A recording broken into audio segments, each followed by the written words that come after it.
Okay, welcome everyone. We're going to get started. Today's webinar is on shoulder pain, its causes, and what you can do about it from home. My name is Andrew. I'm a physical therapist in the West Loop. I'm certified in dry needling. Garrick is our panelist. He's going to be answering questions in the chat. He's also a physical therapist who is certified in dry needling. Just want to let you know before we get started that we are open for all services, in-clinic services and telehealth services if for whatever reason you can't make it into the clinic. We also have direct access. Physical therapy is a direct access service in the state of Illinois now. So you don't need a prescription from your doctor unless you're on Medicare in order to come in. Our website is bereact.com.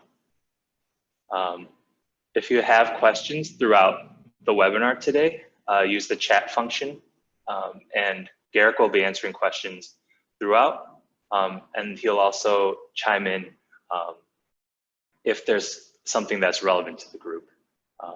Yeah, he'll chime in and make that known to everyone. All right, I think that's it. Oh, again, some materials if you feel like participating today. It's going to be a relatively interactive webinar today. So hopefully you'll find something that feels good and that works for you. Okay, so a foam roller, some resistance bands, or a light dumbbell.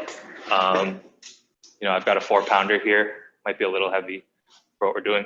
A small towel that we're gonna roll up, and then a lacrosse or tennis ball. All right, so here's our agenda for today. We're gonna start with some very brief shoulder anatomy, and then we're going to get into some of the reasons why we have shoulder pain.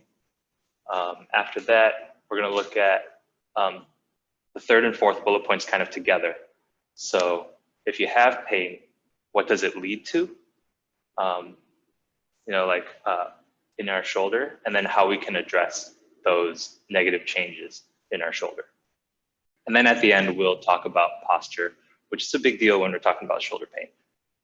Okay, all right. So shoulder anatomy, a brief overview. First is the glenohumeral joint.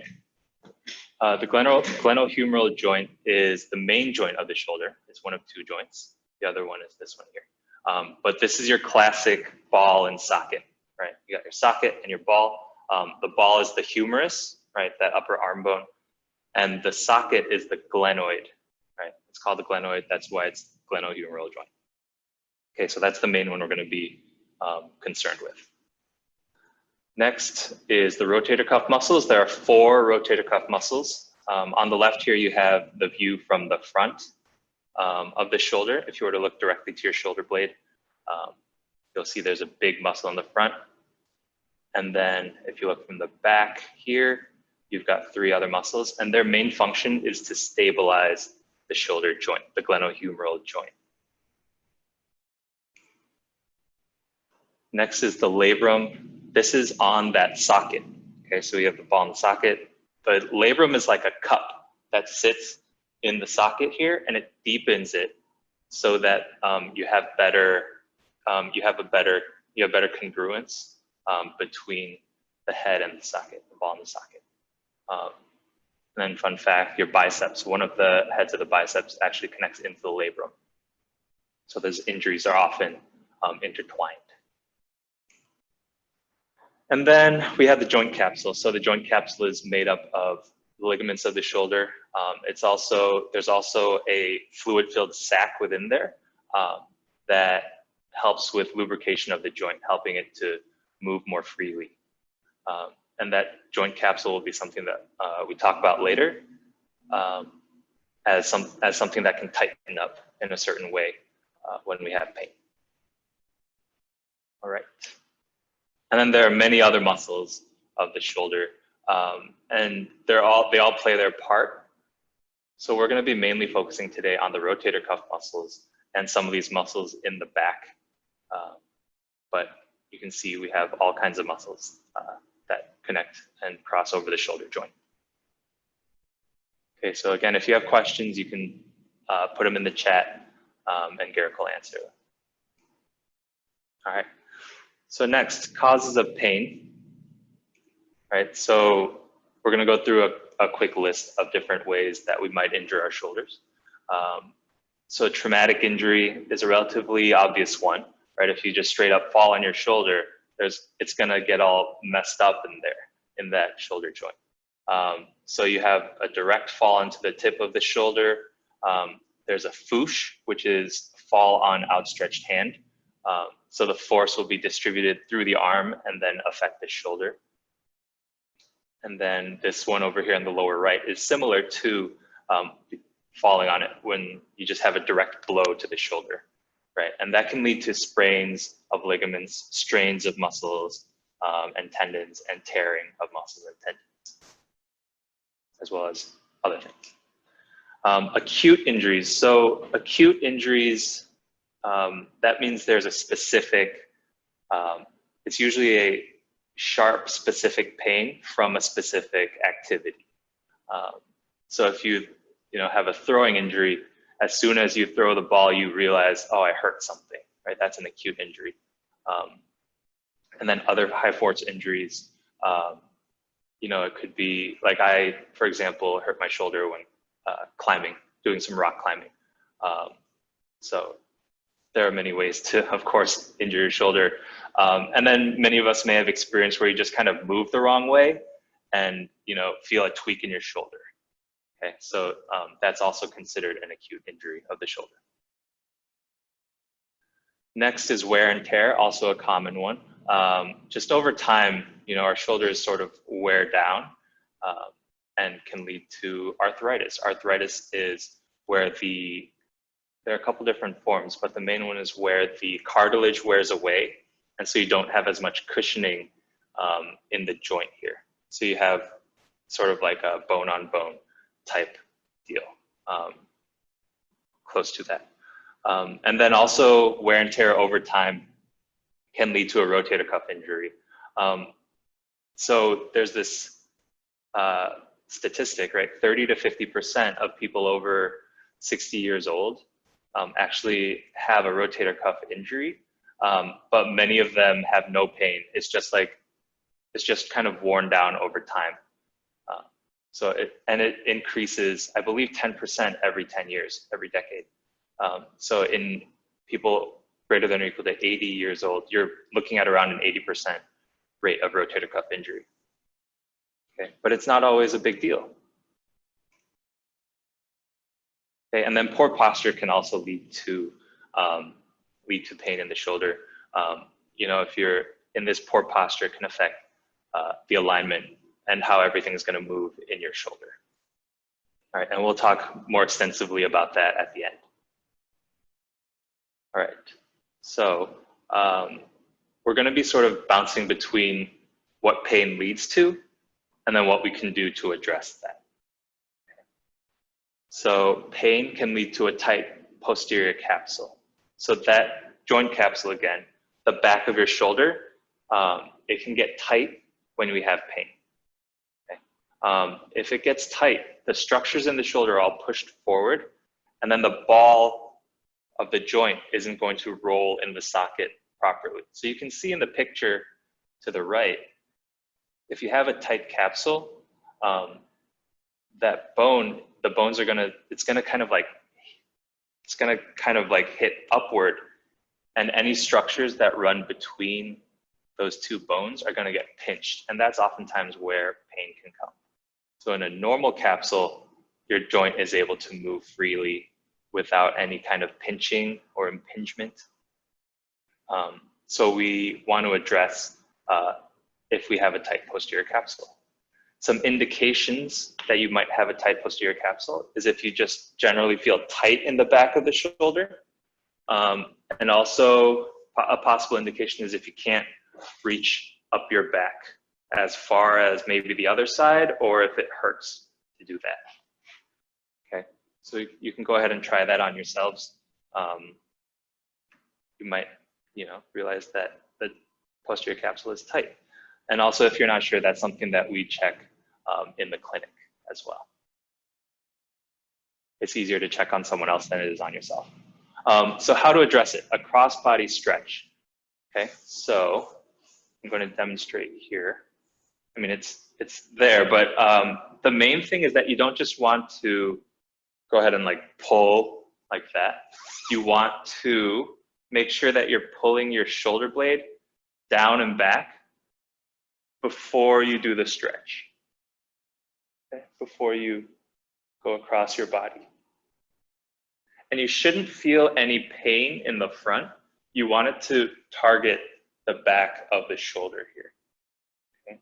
And you want to do it gently, no cranking with any stretches ever. Okay? It's not worth it. All right?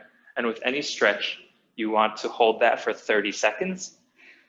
You want to hold it for 30 seconds. And then I like to give the guideline of doing it for 2 minutes a day. So a total of 2 minutes a day, right? So 4 times 30 seconds. Right.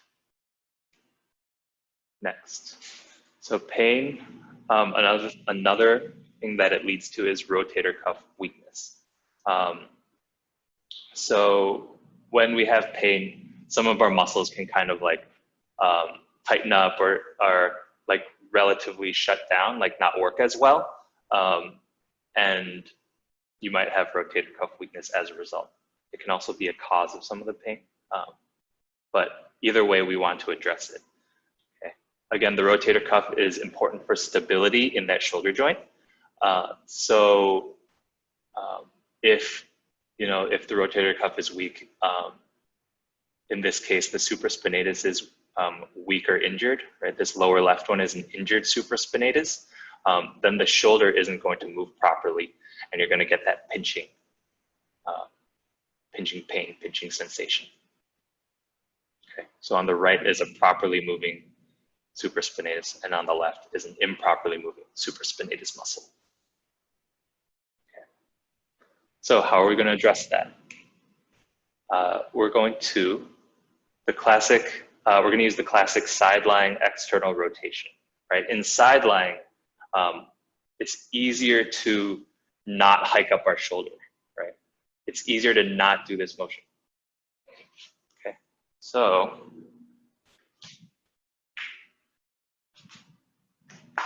for this exercise, you're going to be on your side. Ideally, you'd have a towel that you can roll up and put under your elbow, okay? Because then you get a better angle for activation of your rotator cuff, okay? You want your head supported by a pillow or by your arm, okay?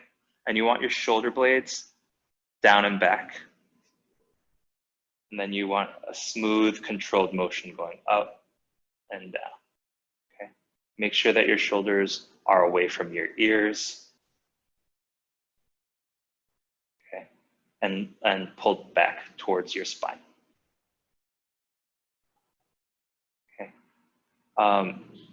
Smooth and controlled motions both up and down. A good guideline for sets and reps is generally 3 sets of 10. Oh, let me also demonstrate with a band. So same thing here, okay?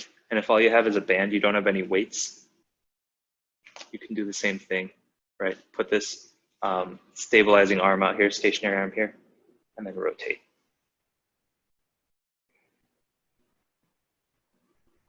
Pretty hard. All right, again, 3 sets of 10 is a good guideline.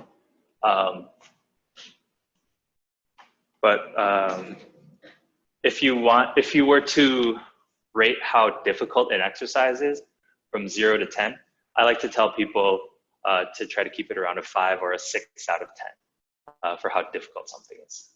Okay. So if you need to add more weight or less weight, add more reps or subtract reps, do what you have to do to get that 5 or 6 out of 10 difficulty. Okay. All right.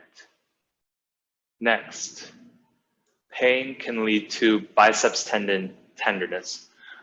This is also usually a sign that your rotator cuff is weak, right? So this is kind of a canary in the coal mine, where if your biceps is tender, then we definitely want to make sure to strengthen your rotator cuff, put extra emphasis on that. The reason is that, like, if the rotator cuff is weak and not stabilizing the shoulder very well, your biceps tries to compensate. It tries to compensate for the rotator cuff and becomes overused, and as a result can kind of become tender. Okay, so we can all do this together, where we find our biceps tendon. It runs vertically next to your armpit. I don't know if you can see here. Right, so if my armpit's here, it's going to be a little bit outside, and you should be able to strum it like a guitar string, back and forth here. Back and forth like this. Okay. And if it's tender, you can feel both sides and compare. Like if there's one side that's more tender, it's generally going to be on the side where you have pain. Not always the case. But if it is tender, then it may be a sign that you need to strengthen your rotator cuff. So let's do that. Let's do more rotator cuff strengthening. I don't know if I have a good spot for this exercise. I didn't prepare very well. Here we go. But for this one, you're going to need a wall. Let's go here. Okay, and you're going to need a loop. Okay, so you can put it around your wrists like this. And you're going to go up to the wall. You're going to want to make sure that you keep your abs engaged so you're not like bending your back too much, right? And you want to loop the band around the wrists and hands. Start just below 90 degrees, right? So if I'm way up here, that's starting a little too high, okay? Just a little below. Keep your arms parallel to each other, right? Your forearms parallel to each other. And you want to climb up 3 times on each side. 1, 2, 2, 3, 3, and down. 1, 1, 2, 2, 3, 3. Okay. Making sure that you keep those shoulders away from your ears and squeezed back. Okay. If you want to make it even harder, pretend I'm up against the wall here. You can add a little C, so you go in and out with each time you climb up. In and out, in and out, in and out. And that's really going to burn in a good way, hopefully. In that shoulder joint, you're going to feel the rotator cuff working. Okay. And I like to say to do, right, you climb up 3 times and down 3 times. I like to say you do that 5 times and then 3 sets of that. Okay. So hopefully you're able to try this at home and see if that works for you. Right.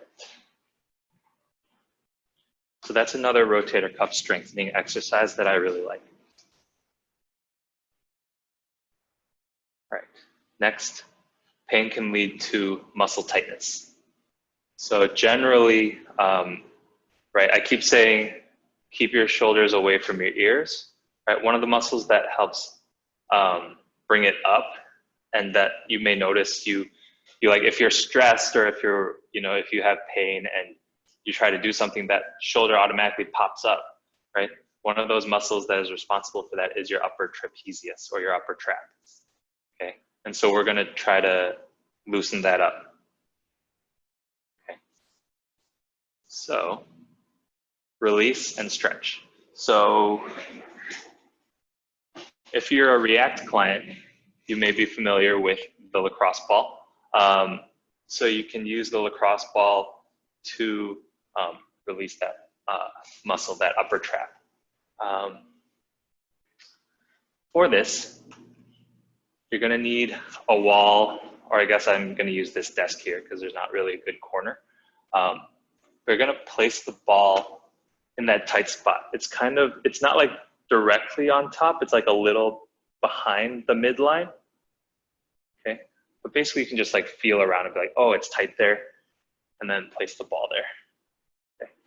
And then if you were to do this standing, you'd want to hinge at your hips, okay, rather than like bending at your back. Okay, you're going to want to hinge at your hips. Okay, go up to the corner of the wall here. Ooh, not good lighting. Go up and press into the wall, and then tilt your head to the opposite direction. Okay, so that's how you can release that upper trap muscle. Generally 15 to 20 reps is good. You don't want to be on any kind of bone. You don't want to overdo it on a bone. That's not going to feel good over time. Okay, so you want to focus on that muscle. And then to stretch it, also, it's relatively easy. It's easier than releasing. But it's like, it's exactly in this picture.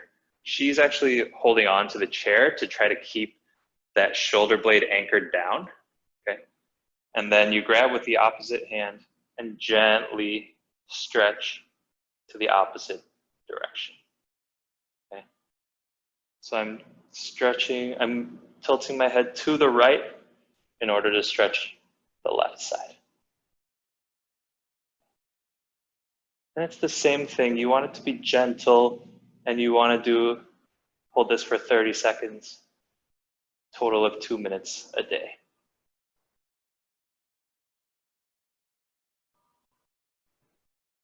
Okay. See the Q&A is going? It's good. All right. Next, last section is on posture. So we're going to look back at that picture from earlier. These are some of the results of poor posture, and we're going to talk about, we're going to give you a specific exercise for each of these.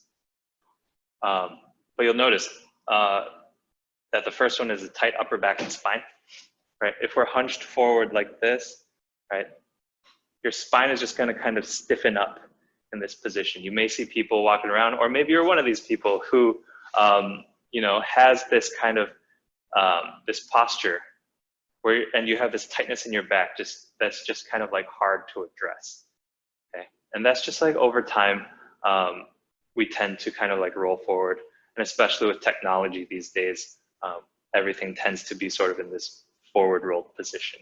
So we're gonna address that. As a result of this rolled forward posture, all these muscles in the back are stretched out. When they're stretched out over a long period of time, they become weak. Right? We're not really using those muscles either. And so we're going to give you some strengthening exercises there. And then also with rolled forward posture, the chest tightens up, your pecs tighten up. Okay, so we're going to give you some stretches there. And then the back of your neck can also become tight, right? So if we're leaning forward, but we need to look up at a computer screen, for example, then these muscles are all going to become tight, okay, in the back of your neck. Right. So to address a tight upper back, this one feels quite good for most people. You don't need a foam roller. You can use a chair that doesn't lean back and that you can bend your back over, like in that picture in the lower left-hand corner. But if we're using a foam roller, it's going to go across your back. Your butt is going to stay on the ground. Okay. You don't want to go any lower than your mid-back. Don't want to get down here. We're going to stay in the mid-back and go up. But from here, you're going to roll. You're going to bend over the foam roller. That's the goal here. Okay. So I like to say one set of 10 in 3 different locations. Right, so I might do 10 here, roll down a little bit, do 10 more, and then roll down a little bit and do 10 more. Okay. And you want to make sure that you're supporting your head and your neck. You don't want them straining the whole time, because that'll kind of defeat the purpose.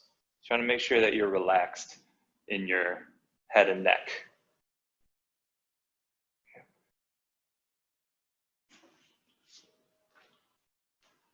So that will hopefully help with your tight upper back. That's also effective for neck pain and low back pain. So if you happen to have one of those, neck pain or low back pain, loosening up your mid back can help with distributing the force throughout the spine. Okay. Right.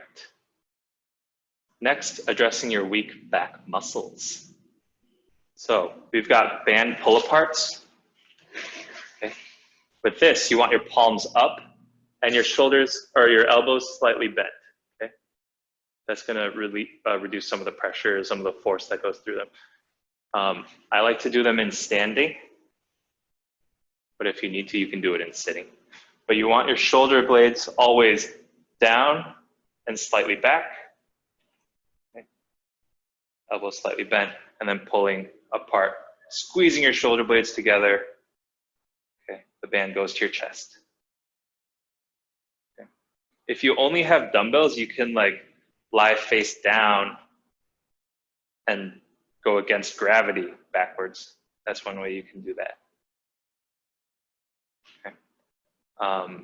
3 sets of 10, just like before. A different variation, maybe a little harder, is to start diagonally. Same thing, palms up. We're going to be up at like a 30 or 45 degree angle, and then pull down to your chest from there. Okay, so it's like this and down. I don't know if that's easier to see. From here, down to your chest.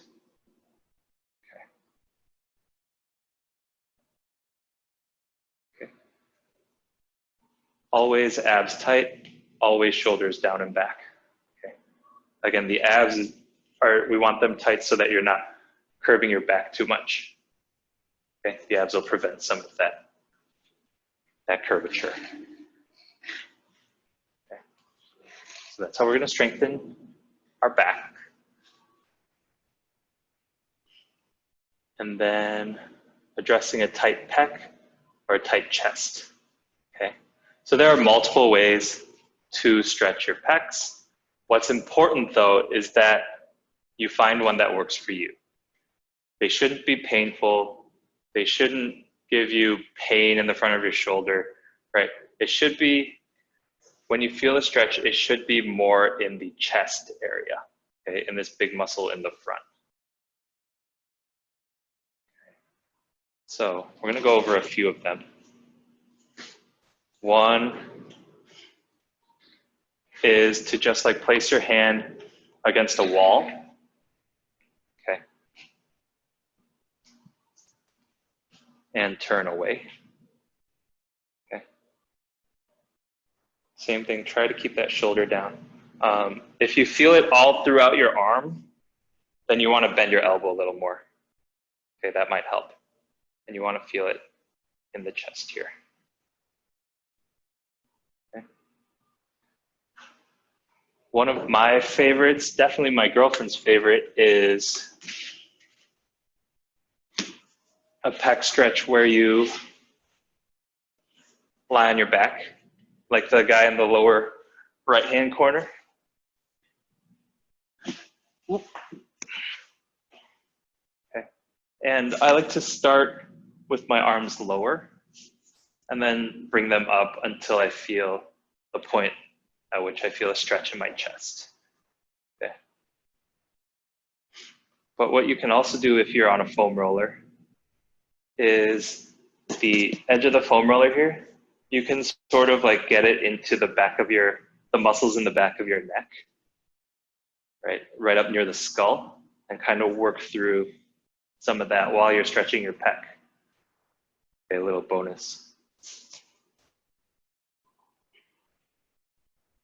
Okay, and then also there's the classic doorway stretch. You can also just go to, like, if you have an open corner of your room, which I don't know, a lot of my corners are filled with furniture. But you can just like,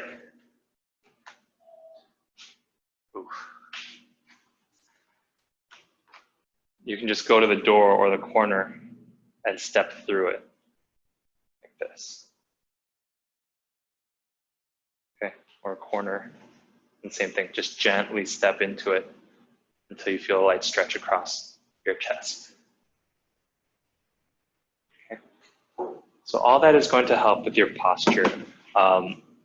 Also, you want to just kind of like maintain, try to maintain good posture throughout the day. I'll touch on that actually at the end. What exactly is, like what does good posture look like? So last one is addressing the tight back of your neck, right, from looking up at the screen like this, or at your TV, whatever. So chin tucks, okay?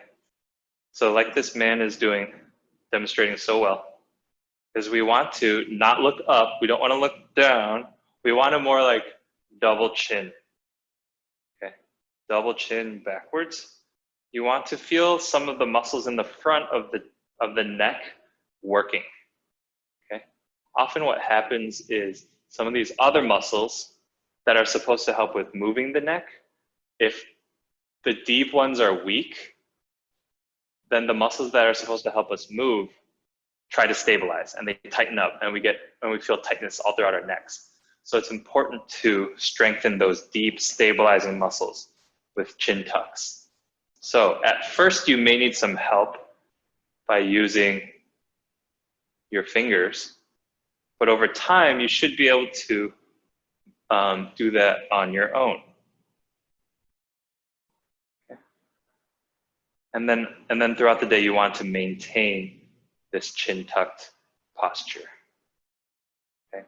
So this is part of good posture, is having this chin tucked. You want to have your ear over your shoulder. Okay. So ear over shoulder, shoulders down and slightly back. Okay. And then your abs you want lightly turned on so that you're not curving too much in your lower back. Okay. All right. That might be everything. Questions? Any questions? Does anyone want to, I don't know how to do this. Anyone want to speak out? Oh, there's a hand. Hi, Orlando.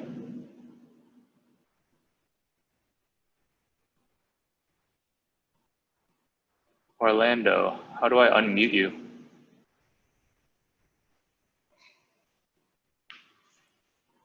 Can you hear me, Andrew? Yeah, hi. Yeah, hi. Hey, good to see you.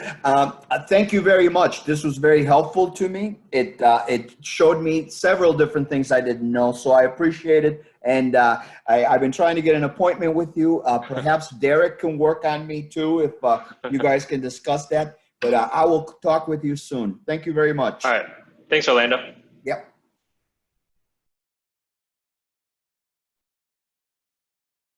All right. Anyone else?